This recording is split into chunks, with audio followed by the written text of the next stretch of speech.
Buenas noches, Rafa. Me llamo Elena Romero, soy enfermera en cuidados intensivos, y todavía no sé si lo que viví aquella noche fue real o una secuela del cansancio. Pero hay sonidos que no se olvidan. Hay silencios que te siguen incluso cuando llegas a casa y te lavas las manos hasta pelarte la piel. Era abril de 2021, plena pandemia. El hospital de Madrid donde trabajaba se había convertido en un laberinto de plásticos transparentes, respiradores y luces frías. No había visitantes, no había familiares. Solo nosotros, los cuerpos exhaustos, las alarmas intermitentes y el miedo a cerrar los ojos 5 segundos de más. Esa noche, el turno comenzó con 8 pacientes críticos. Yo estaba a cargo de 3. El más joven era Luis, 32 años, intubado desde hacía una semana. Llevaba una foto pegada al monitor, su hija de 3 años, con un lazo rosa en el pelo. Cada vez que entraba en la sala, miraba esa foto antes de tocarlo. Era una forma de recordarme porque seguíamos ahí, día tras día, respirando a través del miedo. A las 2:43, una alarma sonó desde su box. Corrí. El respirador había marcado una caída abrupta de presión. Miré los tubos, los filtros, todo estaba conectado. Pero el sonido venía de otro lugar. Era un suspiro. Largo, profundo, humano. No del respirador. Era un sonido húmedo, demasiado natural para ser mecánico. Pensé que era mi mente, o que alguno de los otros pacientes había hecho un movimiento reflejo. Miré el monitor, la línea de Luis estaba estable. Aún así, el aire en la sala se había vuelto pesado, como si faltara oxígeno. Llamé al técnico. ¿Has tocado el respirador del box 7? No, nadie ha entrado allí desde hace media hora, me dijo por el intercomunicador. ¿Por qué? Nada, creo que está haciendo un ruido raro. Es el filtro. Cambia el cartucho. Entré sola. El traje aislante me hacía sudar, el visor se empañaba. El silencio dentro de ese plástico era insoportable, como si el mundo entero quedara del otro lado. Me acerqué a Luis, ajusté el respirador, revisé la mascarilla. Entonces lo escuché otra vez. Más claro. Más cerca. Un suspiro justo detrás de mí. Me giré. No había nadie. Solo el reflejo de mi propio cuerpo deformado en el plástico transparente de la cortina. Pero en ese reflejo, Rafa, había 2 figuras, no una. La mía, y otra, ligeramente detrás, más alta, sin rostro. Cuando di un paso atrás, el reflejo también lo hizo, pero la otra figura no. Se quedó allí, quieta, como si esperara algo. El monitor pitó. El respirador se detuvo un segundo y volvió a encenderse solo. Los valores subieron sin explicación. Era imposible. Luis, inconsciente, estaba respirando por sí mismo durante esos segundos. Y lo peor, tenía los ojos abiertos. Me quedé paralizada. No podía moverme ni gritar. Solo veía su mirada fija en el techo, sin parpadear, mientras el aire salía del respirador con un ruido que ya no era mecánico. Era una respiración humana, rítmica, profunda. Y el vidrio de la máscara se empañaba desde dentro. Entonces oí su voz. No fue una voz fuerte. Fue un murmullo apenas audible, pero tan real que sentí como me temblaban los labios. No quiero dormir. El monitor volvió a sonar, la línea cayó, y la habitación se llenó de ese pitido agudo que todos temíamos. Yo retrocedí. La otra figura en el reflejo ya no estaba. Luis murió a las 2:47. Lo registré con manos que no parecían mías. Pero el aire de la sala seguía respirando, Rafa. Como si algo, o alguien, todavía estuviera allí. Pasaron 3 noches. No dije nada a nadie. En esos días, el cansancio se volvió una sombra constante detrás de mí, y cada vez que cerraba los ojos para intentar dormir, escuchaba esa respiración. Lenta. Profunda. Como si alguien durmiera a mi lado. Intenté convencerme de que era un recuerdo auditivo, algo que mi cerebro había retenido por estrés. Pero la mente cansa más que el cuerpo, Rafa. Y cuando el alma no descansa, los pasillos del hospital se vuelven demasiado largos. La siguiente guardia empezó tranquila. Solo quedaban 5 pacientes en mi turno. Uno de ellos, la señora Antonia, anciana, frágil, había sobrevivido a 3 paros cardíacos. Su cama estaba justo frente al box donde murió Luis. A las 3:12, el monitor de Antonia comenzó a marcar una frecuencia respiratoria irregular. Me acerqué con el estetoscopio, pero antes de colocar la campana sobre su pecho, lo escuché otra vez. Un suspiro, esta vez más corto, más cercano. Venía de detrás de la cortina del box 7, el de Luis, que seguía vacío. No debería haber nadie allí. Sin embargo, el plástico se movía, muy lento, como si el aire dentro se inflara y desinflara con una respiración invisible. Me quedé quieta, conteniendo el aliento. Cada vez que yo exhalaba, el plástico se movía en sentido contrario, como si algo al otro lado imitara mis movimientos. Apreté la linterna con fuerza. El reflejo devolvía mi silueta deformada, y otra vez, la segunda figura. Más alta. Más quieta. Más cerca. Llamé al técnico de mantenimiento. Box 7, posible fuga de oxígeno, mentí. Cuando llegó, el plástico estaba inmóvil. Entró, revisó los tubos, los filtros. Todo bien, dijo. Pero el aire aquí está raro, ¿no? No contesté. Solo observé cómo su respiración formaba vaho dentro del visor. Por un instante, me pareció ver otra exhalación, justo detrás de él.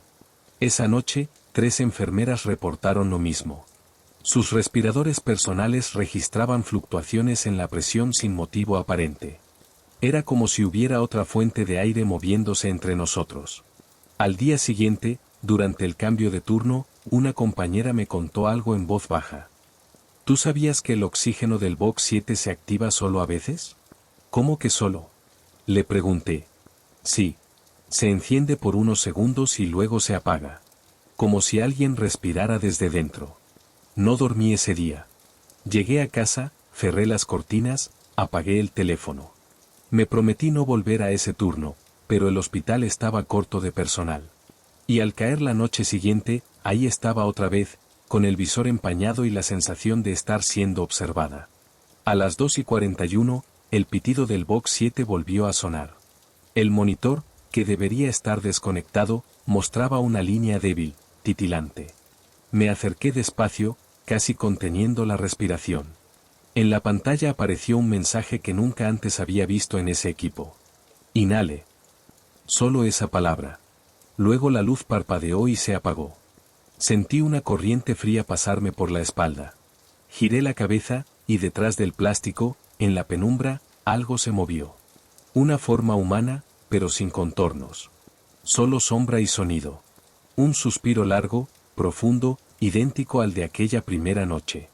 El aire alrededor se comprimió, como si una presencia invisible hubiera llenado todo el espacio.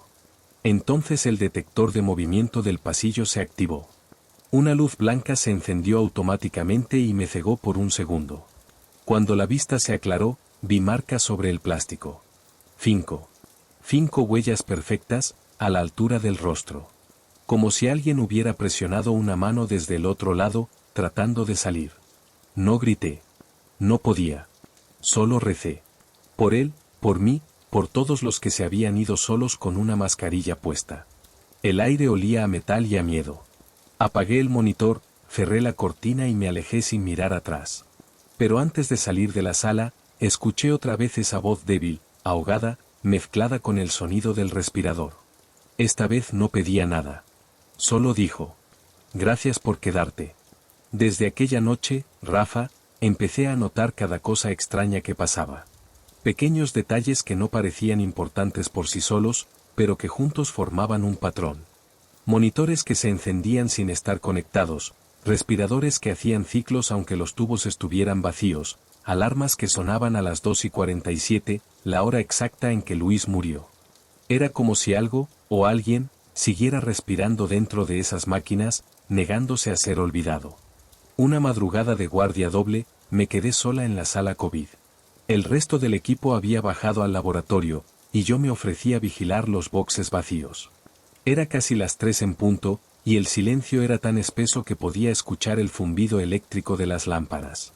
Decidí revisar el respirador del box 7, más por inquietud que por obligación. La cortina de plástico colgaba quieta, inmóvil.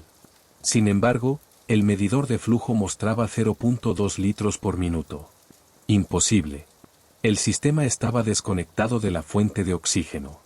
Me acerqué, alumbrando con la linterna del casco. El plástico brillaba como una piel translúcida. Pude ver mi propio reflejo distorsionado, y detrás de mí, otra vez, una sombra. Alta, inmóvil, sin rostro. El aire se volvió helado. El detector de movimiento marcó presencia detectada. El respirador se encendió solo. La pantalla mostró, inhale, exhale, inhale. El tubo se infló y desinfló 3 veces. 3 respiraciones. Humanas. No había nadie allí, pero el sonido llenó todo el espacio, profundo, húmedo, como un alma intentando recordar cómo se siente vivir. Yo retrocedí hasta chocar contra la pared. El visor se empañó completamente, y de pronto, del otro lado del plástico, se escuchó un golpe suave, rítmico. Toques. Como si alguien llamara para entrar. Contuve la respiración. Entonces una voz, apenas un susurro, cruzó la barrera. No quiero dormir, no quiero morir solo. Sentí que algo en mi pecho se rompía. Ya no era miedo. Era una tristeza tan pura que dolía. Me acerqué de nuevo al respirador, temblando, y apoyé la mano sobre el plástico. El aire del otro lado estaba tibio. Y debajo de mi palma, una presión suave respondió. Una mano. Una mano invisible, pero real. En el monitor, el número 91 comenzó a parpadear. El Salmo 91. El de la protección. El que recitábamos cuando los cuerpos ya no respondían, para que el alma encontrara descanso. Comprendí entonces que no era Luis quien seguía respirando, sino el eco de todos los que no pudieron despedirse. Los que exhalaron su último aire en soledad, y quedaron atrapados en ese suspiro sin respuesta. Apagué el respirador. La pantalla quedó negra. El aire volvió a su ritmo normal. Y, por primera vez desde que todo comenzó, la sala estuvo verdaderamente en silencio. Al día siguiente pedí el traslado. No porque tuviera miedo, sino porque ya sabía que no podía seguir escuchando algo que solo los vivos pueden entender. Antes de irme, dejé una nota en el panel del box 7. Respira en paz. Ya no estás solo. Desde entonces, cada vez que paso cerca de un hospital, escucho un sonido muy leve, casi imperceptible, como el aire moviéndose entre dos mundos. A veces me detengo, miro al cielo y murmuro una frase que aprendí esa noche. Si el alma aún respira, que sea de alivio, no de miedo. Y en esos momentos, cuando el viento se detiene un segundo antes de seguir, me gusta pensar que el suspiro bajo la mascarilla por fin encontró descanso. Entre la fe y el miedo, el corazón busca sentido.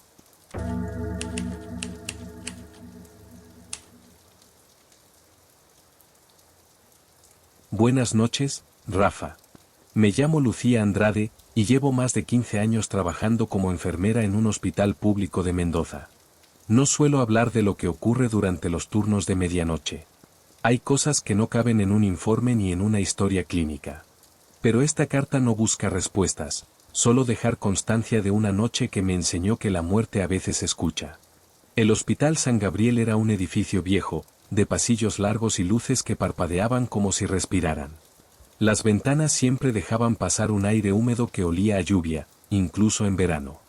Yo trabajaba en la sala de cuidados prolongados, donde el tiempo parecía no moverse.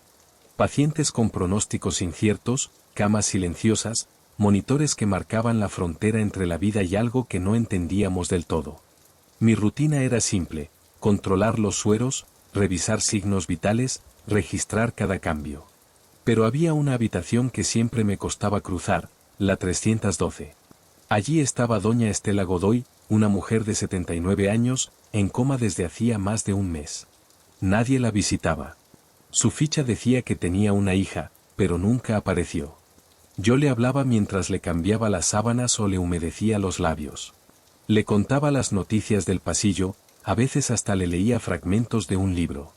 No sé si era por costumbre o por miedo al silencio, pero me gustaba pensar que ella me escuchaba.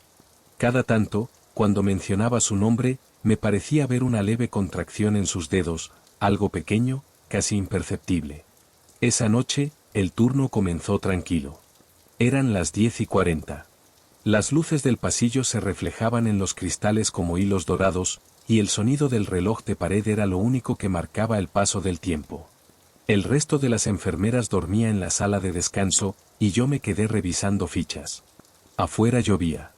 El golpeteo del agua contra las ventanas creaba un ritmo suave, casi hipnótico.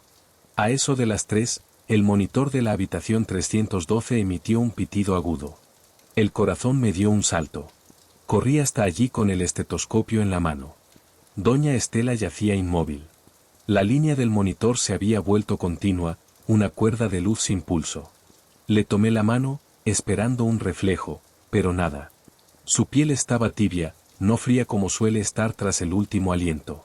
Llamé al médico de guardia.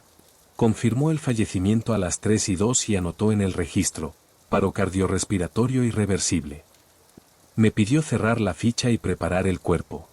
Era un procedimiento más. Lo había hecho decenas de veces. Pero esa noche, algo en mí no quería hacerlo deprisa. Apagué el monitor, acomodé las sábanas y, antes de cubrir su rostro, apoyé mi mano sobre su pecho. Fue entonces cuando lo sentí, un movimiento leve, casi como un suspiro que subía desde adentro. Un temblor cálido recorrió mis dedos. Me aparté instintivamente. El monitor seguía apagado, la línea muerta. Y sin embargo, juraría haber sentido vida.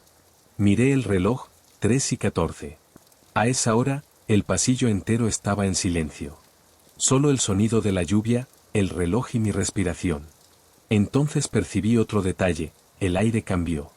Un olor dulce, limpio, a lavanda, comenzó a llenar la habitación. No venía de los productos de limpieza. Era diferente, más suave, más humano, como un perfume antiguo. Me quedé quieta, observando el cuerpo inmóvil. Por un instante, pensé ver una sombra moverse junto a la ventana, una silueta femenina reflejada en el vidrio. Parpadeé, y ya no estaba. El corazón me latía tan fuerte que podía escucharlo. Respiré hondo y murmuré: «Descansa, Estela». No esperaba respuesta, pero el aire se volvió cálido, y el olor a lavanda se hizo más intenso, como si alguien hubiera pasado muy cerca de mí.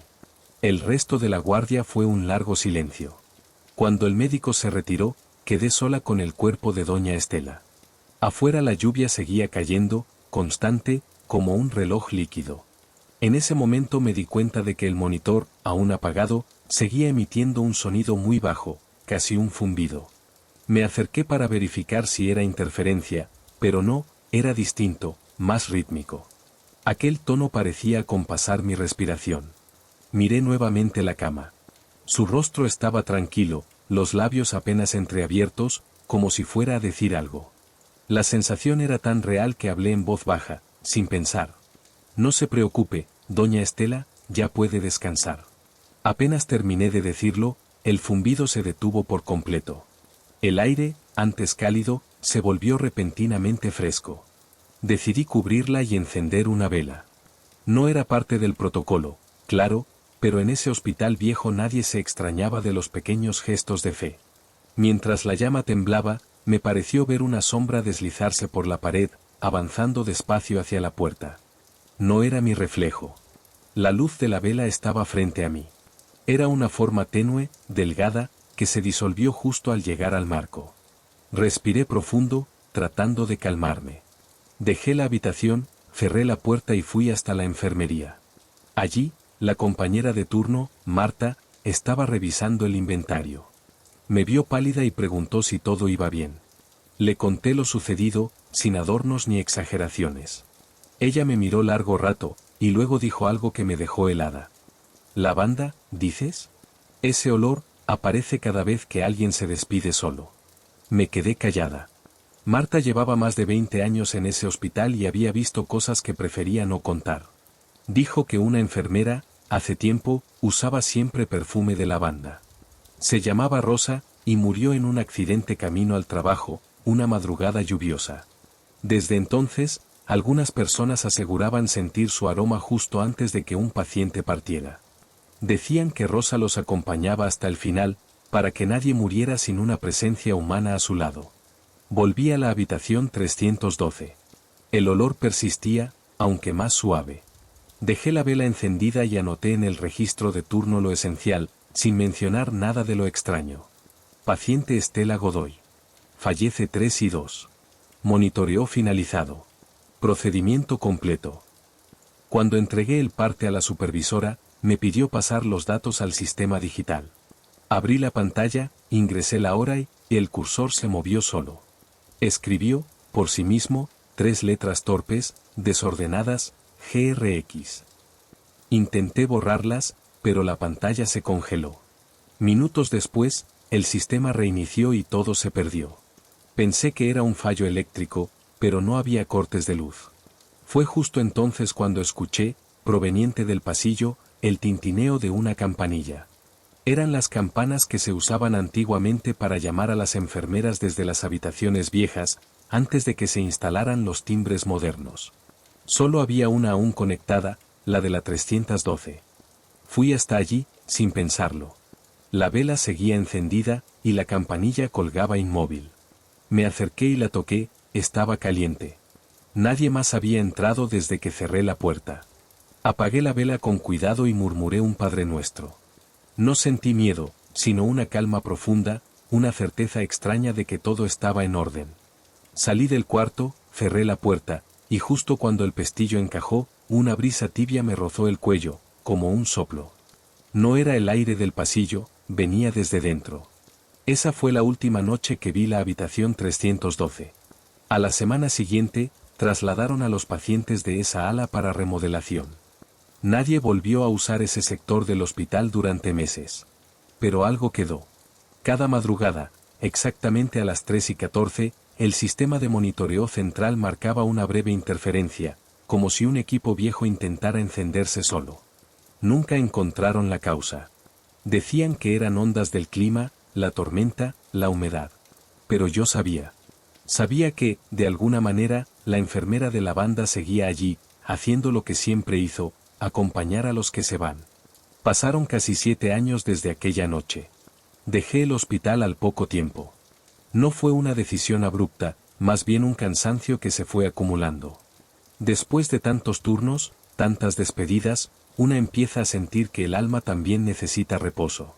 Trabajé en clínicas más pequeñas, en cuidados domiciliarios, y traté de no pensar más en la habitación 312. Sin embargo, los recuerdos nunca se van del todo, se acomodan en silencio, esperando su hora. La mía llegó una tarde cualquiera, cuando recibí una llamada del antiguo director del hospital. Lucía, me dijo, estamos reabriendo el ala norte. La 312 está igual que la dejaste. No sé por qué acepté volver. Quizá buscaba cerrar algo que había quedado suspendido. Entré al edificio una mañana gris de invierno. El olor a desinfectante seguía igual, pero el aire se sentía más liviano, menos pesado. Los nuevos equipos brillaban bajo la luz blanca, pero el pasillo conservaba esa penumbra familiar que parece pertenecer solo a los hospitales antiguos. Cuando llegué frente a la habitación 312, me quedé inmóvil. La placa de metal estaba pulida, reluciente, pero el número 312 tenía pequeñas marcas, como si alguien las hubiera tocado demasiadas veces. Empujé la puerta. Dentro, todo estaba vacío, sin cama, sin monitores, sin sábanas. Solo el reflejo del sol en la ventana y el eco de mis pasos. Cerré los ojos un momento. El silencio era profundo, pero no hostil. Y entonces lo sentí otra vez, ese mismo olor a lavanda que no olía a perfume, sino a presencia. Rosa, susurré, gracias. No sé por qué pronuncié ese nombre. Nunca la había conocido, pero algo dentro de mí sabía que era ella. La enfermera de la banda. Me acerqué al lugar donde solía estar la cama. Dejé una flor seca que llevaba en el bolsillo del abrigo, una ramita de lavanda que guardaba desde hacía años. En cuanto la solté, un viento leve recorrió la habitación, levantando un pequeño remolino de polvo que dibujó una forma humana por un segundo, luego se disipó. No sentí miedo. Sentí alivio. De repente, uno de los monitores que estaban apilados en el pasillo se encendió solo. El pitido fue breve, como una respiración, y en la pantalla aparecieron unos números irregulares, 79, 3 y 14, 91. Lo entendí sin entenderlo, la edad de Estela, la hora de su partida, y el salmo que tantas veces repetí cuando el alma pedía consuelo. Salí despacio. El eco de mis pasos se confundía con un murmullo suave, casi maternal, que venía del fondo del corredor. «Gracias, Lucía». No era una voz física. Era algo más íntimo, como cuando el pensamiento se convierte en sonido dentro del corazón. Esa fue la última vez que volví al San Gabriel. Desde entonces, cuando paso por algún hospital y siento olor a lavanda, cierro los ojos y respiro profundo. Ya no lo asocio con muerte, sino con acompañamiento. Porque hay presencias que no vienen a asustar, sino a cuidar. Que no aparecen para inquietar, sino para recordarnos que el amor sigue cumpliendo turnos, incluso después de la medianoche. Ahora, cada vez que tengo insomnio, pienso en doña Estela. Imagino su rostro sereno, las manos cruzadas, el aire tibio alrededor. Y repito en silencio lo que aquella noche no supe decir. Que tu descanso sea ligero, y que la luz te encuentre. Entre la fe y el miedo, el corazón busca sentido.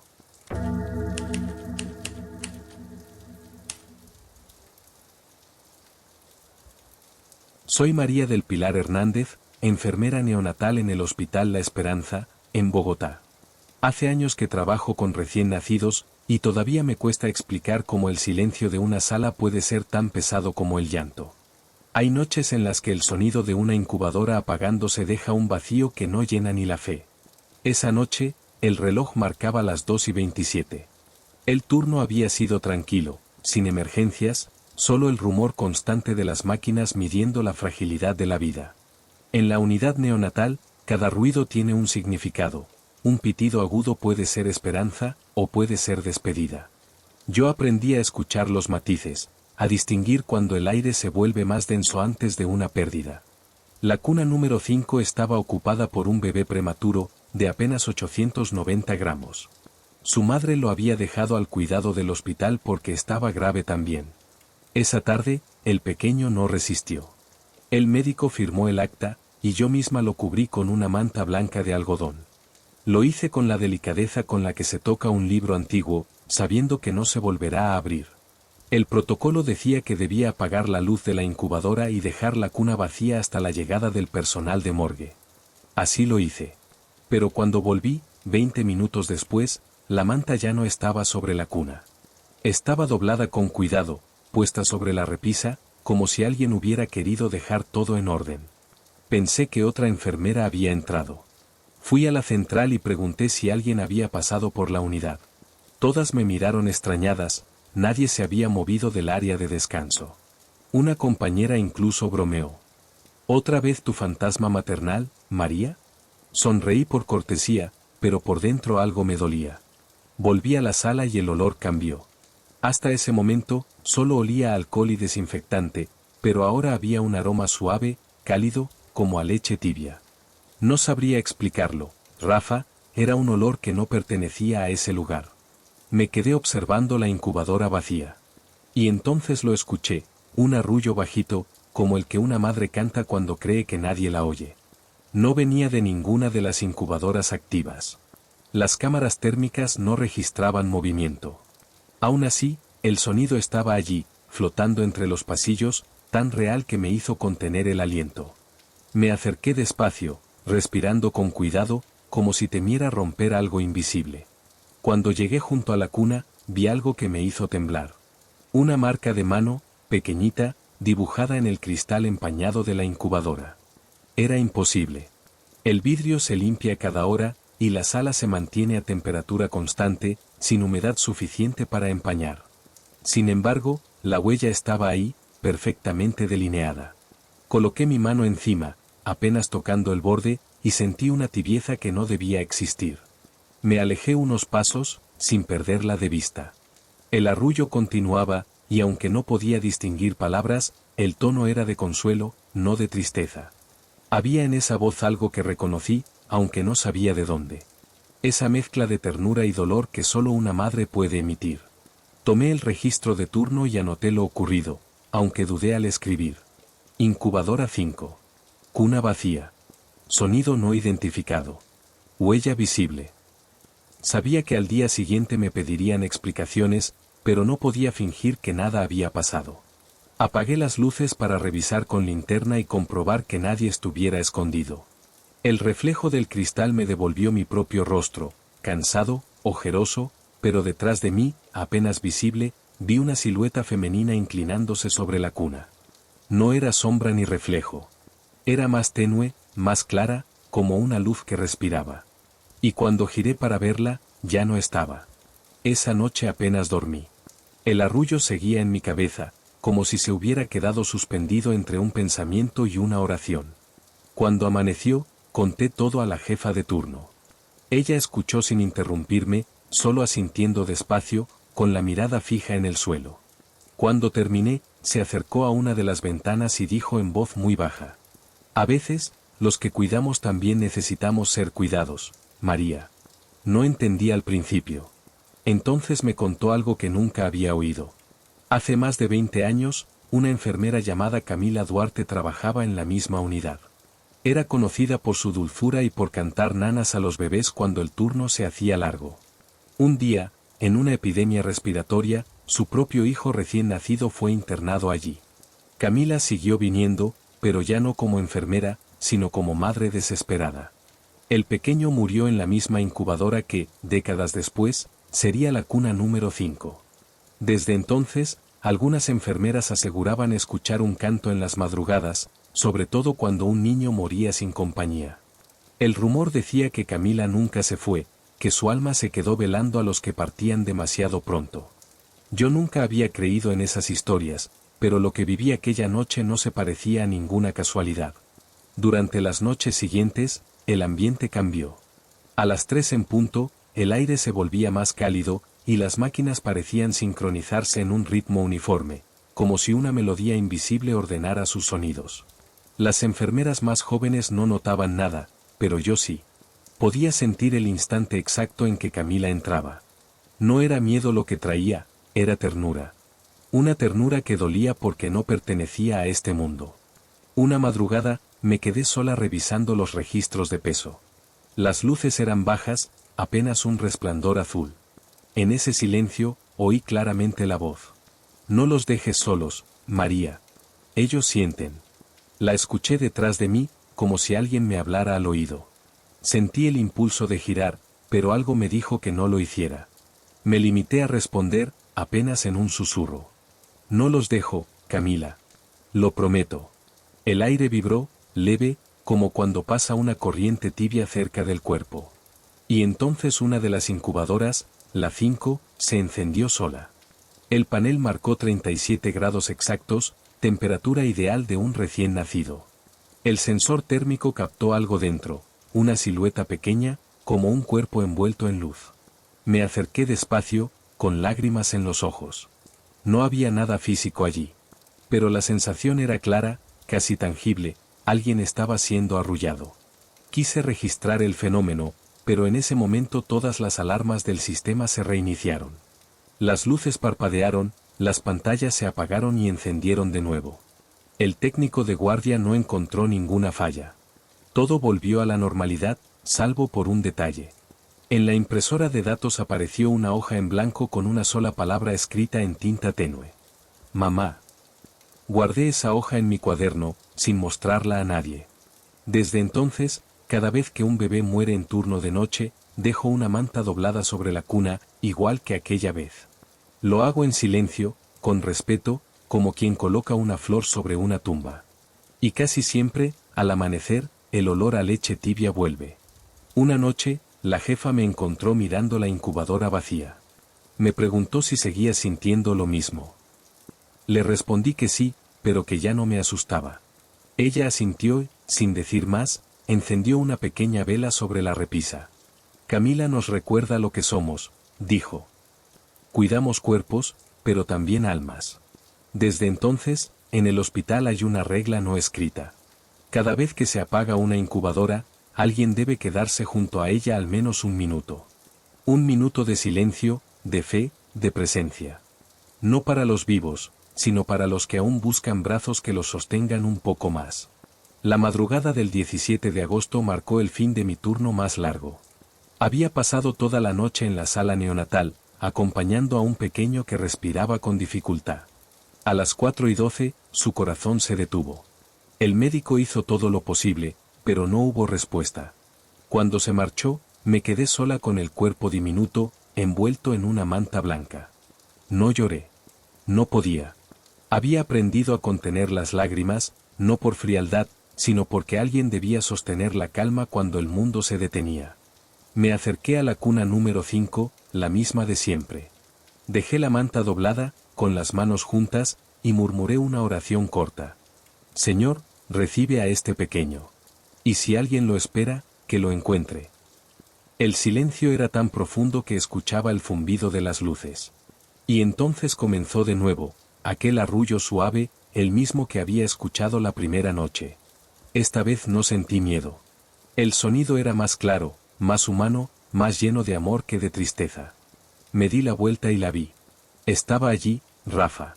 Una figura femenina de luz pálida, sin rostro definido, pero con una presencia inconfundible.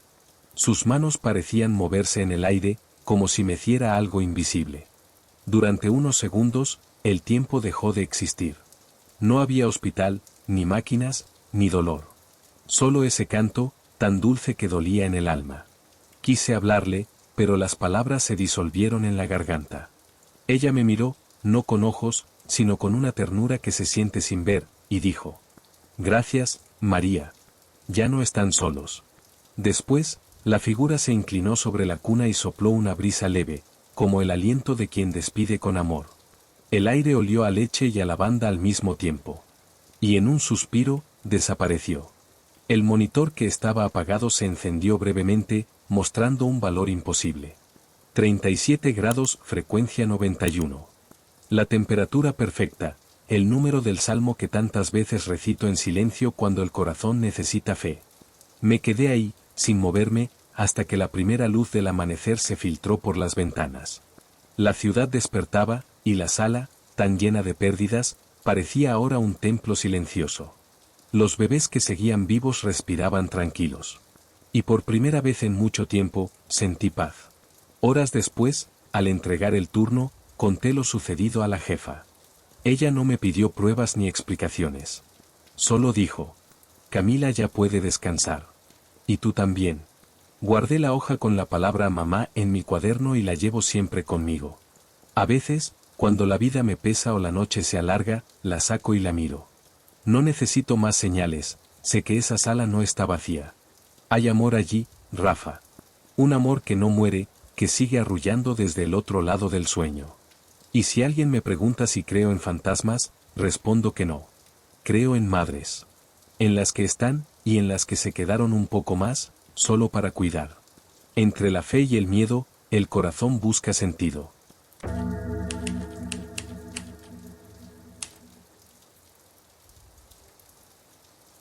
Mi nombre es Nicolás Vargas, y trabajo como enfermero nocturno en una residencia geriátrica en Sevilla.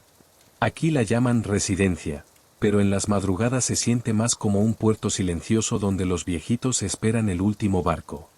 Yo sé que suena duro, pero no lo digo con tristeza. Lo digo con respeto. De día hay familiares, risas educadas, visitas cortas. De noche, no. De noche quedamos nosotros, respirando lento en sillas de plástico, escuchando cómo el tiempo pasa por los pasillos como un agua mansa. Hay un punto, casi siempre entre las 2:40 y las 3:10, en que el ambiente cambia. No baja la temperatura, como la gente suele decir. Es otra cosa. Es como si todo el aire decidiera escuchar. Como si incluso las paredes guardaran silencio para no molestar a nadie. Ese cambio siempre empieza en el pasillo C. El pasillo C es el más antiguo del edificio. Las baldosas están gastadas en el centro por tantos pasos, y las puertas todavía tienen cerradura metálica, de las que suenan cuando giras la llave. Allí están las habitaciones de los residentes más delicados, los que ya casi no hablan o no recuerdan quiénes son. Es un lugar donde la memoria se vuelve frágil y todo se vuelve ritual. Yo aprendí muy pronto que no se cruza ese pasillo con prisa. Una enfermera mayor, Mercedes, me dijo en mi primera guardia: cuando camines por ahí de noche, baja el ritmo. No interrumpas. Al principio pensé que era una manera de decirme que caminara en silencio para no despertar a nadie. Después entendí que se refería a otra cosa. La primera vez que lo vi fue una madrugada de invierno. Yo estaba revisando la medicación de la señora Teresa, una paciente con insuficiencia cardíaca avanzada. Escuché pasos en el pasillo. Pasos firmes, tranquilos, acompasados. No eran pasos de residente, ellos arrastran los pies, ni de auxiliar cansada, nosotros vamos rápido aunque prometamos que no. Era un andar sereno, casi antiguo. Salí para preguntar quién andaba rondando a esas horas, porque estaba yo solo cubriendo esa ala. Y lo vi. Era un hombre alto, delgado, con el pelo oscuro peinado hacia atrás. Llevaba una bata blanca de médico, de las antiguas, más largas, casi hasta la rodilla. En la mano tenía una carpeta marrón, como las de antes, de cartón duro. No me miró. No me habló. Simplemente caminó delante de mí, sin apuro. Yo pensé, entró el doctor de guardia sin avisar. Quise alcanzarlo, porque en teoría ningún médico debería estar ahí sin firmar presencia. Lo seguí a unos metros de distancia. El hombre se detuvo frente a la habitación 27C. No abrió la puerta. Solo apoyó la mano en el marco, como quien pide permiso antes de entrar. Después de unos segundos, entró. Yo aceleré el paso. Tocar a un residente sin avisar es un problema legal. Pero cuando llegué, la puerta estaba entreabierta, la luz apagada, y dentro no había nadie excepto la señora Rosario, dormida. Y ahí sentí por primera vez esa cosa que no sé explicar con otra palabra que no sea presencia. El cuarto estaba lleno y vacío al mismo tiempo. No era miedo. Era compañía. Me acerqué a Rosario para comprobarle el pulso. Era débil, pero estable. Le acomodé la manta, más por mí que por ella, y cuando me giré hacia la puerta, lo volví a ver. El hombre estaba parado al final del pasillo C, a contraluz. La bata blanca ya no parecía blanca. Bajo esa luz de emergencia verde se veía como gris, casi gastada, como tela lavada demasiadas veces. Y entonces me di cuenta de un detalle que me heló la sangre de una forma lenta, no brusca. El hombre no hacía sombra sobre el suelo. No sé cuánto tiempo me quedé mirando. Pudo haber sido un segundo. Pudo haber sido un minuto entero. Parpadeé, y ya no estaba. Yo quería pensar que había sido el cansancio. Quería, de verdad. Pero a las 3:06, Rosario dejó de respirar. Murió tranquila, con una expresión suave, casi sonriente. Sin lucha. Sin sobresalto. Y yo no pude evitar pensar que aquel hombre había venido a avisar. Esa fue la primera vez que lo vi. Nadie me creyó del todo cuando lo conté. Hasta que pasó de nuevo. Pasaron algunos días, y traté de convencerme de que todo había sido producto del cansancio. En los turnos de noche, la mente juega con las sombras. Uno empieza a imaginar movimientos, voces, pasos que no existen. Eso me repetía cada vez que cruzaba el pasillo C. Pero había algo que no podía ignorar, el aire. Siempre, antes de que alguien falleciera, el aire cambiaba. No se enfriaba, ni olía raro. Simplemente, se detenía, como si contuviera la respiración. Una noche, mientras revisábamos medicaciones, la enfermera Mercedes, la misma que me había advertido, dijo en voz baja. «Tú también lo has visto, ¿verdad?» La miré sin responder. Ella siguió, sin apartar la vista de la hoja de registros. «No hace falta fingir. Todas lo hemos visto alguna vez». Pregunté a qué se refería, aunque lo sabía. «Al doctor del pasillo C», dijo, con calma, como si nombrar aquello fuera algo cotidiano. «Siempre llega antes. Nunca después». Mercedes me contó que el edificio había sido, décadas atrás, un pequeño hospital de caridad. En ese tiempo, el médico jefe se llamaba Dr. Herrera, y era conocido por quedarse junto a los pacientes hasta el último suspiro. Decían que nunca dormía, que se movía de cuarto en cuarto, con su bata larga y su carpeta de notas. Murió de un infarto una madrugada, justo en ese pasillo. Desde entonces, algunos empleados aseguraban verlo caminar cada tanto, silencioso, sin mirar a nadie. Nunca causaba daño. Solo aparecía unas horas o unos minutos antes de que alguien muriera. Esa historia me revolvió el estómago, no por miedo, sino por tristeza. Pensar que alguien siguiera cumpliendo su deber después de muerto, había algo profundamente humano en eso. No podía odiarlo, ni temerlo. Era como si una parte de mí entendiera su propósito. Las semanas siguientes, las apariciones se repitieron. No siempre lo veía directamente. A veces era solo su sombra proyectada en la pared, o el sonido de sus pasos acompasados, o ese silencio denso que anunciaba su llegada. Y siempre, después, alguien partía. A veces al instante, a veces en cuestión de horas. Pero nunca con sufrimiento. Una noche de lluvia, mientras revisaba la habitación 31C, el ambiente cambió de nuevo.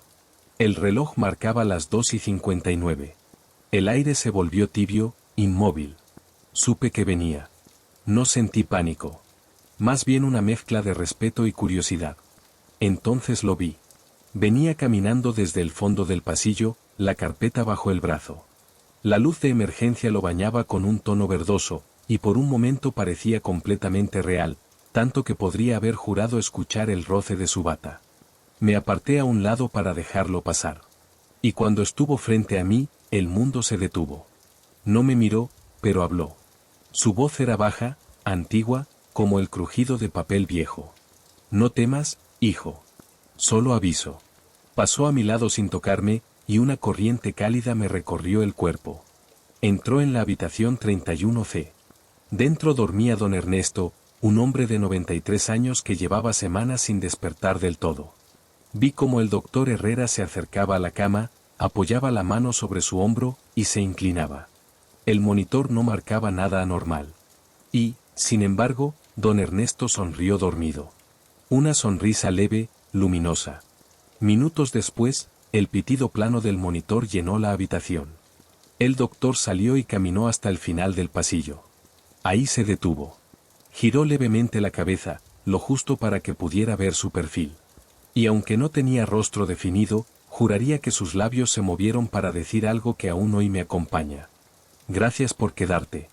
En ese instante, desapareció. Sin ruido, sin luz, sin sombra. Solo el silencio del pasillo C, otra vez vacío. Esa noche supe que no volvería a cruzar ese corredor de la misma forma. No porque temiera verlo de nuevo, sino porque comprendí que el miedo puede transformarse en respeto cuando entendemos que no todo lo invisible viene a dañarnos. Después de aquella noche, todo cambió para mí. Ya no veía el pasillo C como un lugar de miedo, sino como un espacio sagrado, un umbral. Empecé a notar detalles que antes me pasaban inadvertidos, como la luz del amanecer tardaba un poco más en llegar hasta el fondo, o como los relojes parecían retrasarse unos segundos justo antes de las 3. Era como si ese tramo del hospital tuviera su propio tiempo, una respiración distinta. Pasaron meses sin volver a verlo. Pero en cada guardia, cuando el silencio era tan profundo que hasta mi propio pulso sonaba ajeno, pensaba en él. En su andar tranquilo, en esa calma que traía consigo, tan diferente al caos del miedo humano. Yo no rezaba mucho, pero empecé a hacerlo de otra manera, no para pedir, sino para agradecer. Un invierno, poco antes de Navidad, llegó una nueva residente, doña Adela, 96 años, lucidez intermitente, pero una voz dulce. Cada noche pedía que le leyera el Salmo 23. Decía que así su esposo la oiría desde el otro lado. Aquella noche, mientras le leía, noté el cambio en el aire. Era tenue, casi imperceptible, pero lo reconocí enseguida. Doña Adela me tomó la mano con una fuerza sorprendente para su edad. ¿Lo ves también?, preguntó, sin abrir los ojos. ¿A quién?, le dije. Al médico. Está junto a ti. Giré la cabeza despacio. Y allí estaba. El doctor Herrera, de pie al otro lado de la cama, con la misma bata antigua, la misma carpeta. Su presencia no tenía peso, pero llenaba el espacio como un perfume antiguo. Me miró por primera vez. Fue un instante breve, pero suficiente para sentir una paz que no había conocido nunca. Levantó la mano en un gesto de saludo. Después, colocó la otra sobre la frente de doña Adela. Ella suspiró, sonrió y se quedó dormida para siempre. El monitor marcó línea continua. El reloj de pared se detuvo exacto a las 3:01. Y el doctor, simplemente se fue. No caminó. No desapareció bruscamente. Solo se fue, como si el aire lo absorbiera, como si cumpliera un turno más. Esa madrugada me quedé en la habitación hasta el amanecer. La luz entró lenta, gris, y todo parecía limpio, en paz. Antes de cerrar la puerta, miré hacia el pasillo y murmuré. Gracias, doctor. Sentí una brisa cálida tocarme la mejilla, como una mano que aprueba. Desde entonces, cada vez que un residente parte, dejo la puerta entreabierta. No por superstición, sino por respeto. Tal vez él todavía camine por esos pasillos, haciendo su ronda eterna. Y si alguna vez vuelve a pasar junto a mí, no quiero que encuentre la puerta cerrada. Hay noches, Rafa, en las que sigo escuchando esos pasos firmes a lo lejos. Ya no me sobresalto. Solo detengo lo que esté haciendo, bajo la cabeza y digo en silencio: buen turno, doctor. Porque he llegado a entender algo que me costó años aceptar. La muerte no siempre viene a quitar. A veces, viene a acompañar. Y quienes amaron su oficio, como ese viejo médico, lo siguen ejerciendo, incluso cuando el reloj ya no marca las horas. Y cada vez que alguien parte sin miedo, con la misma calma con la que se cierra una puerta en la madrugada, sé que él ha pasado primero. Como una sombra buena, como una promesa cumplida. Entre la fe y el miedo, el corazón busca sentido.